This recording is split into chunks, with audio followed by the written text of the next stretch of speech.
একাধিক বিয়ে করলে কিয়ামতের দিন আল্লাহ যে প্যারালাইজড হিসাবে উঠায় এক ধরনের ব্যক্তিদের, এই হাদিস আমরা অনেকেই শোনাই না।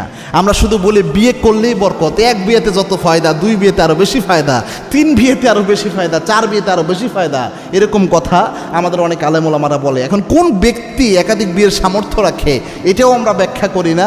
পাশাপাশি আরেকটা যে ভয়ানক জিনিস রয়েছে এই হাদিসটা আমরা বলি না।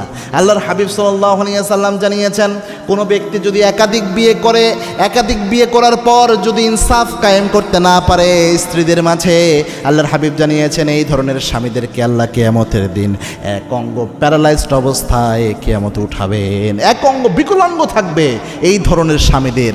যেই স্বামীরা একাধিক বিয়ে করেছে মনের তাড়নায়, কিন্তু তারা ইনসাফ কায়েম করতে পারে নাই, উভয় স্ত্রীদের প্রতি যে একটা ইনসাফ কায়েম করা, অধিকার সমানভাবে দেওয়া, এটা দিতে পারে নাই, বরং এমন করেছে আরেক বিয়ে করার পর প্রথম বউয়ের কোনো খোঁজ খবরই নেয় নাই। আবার অনেক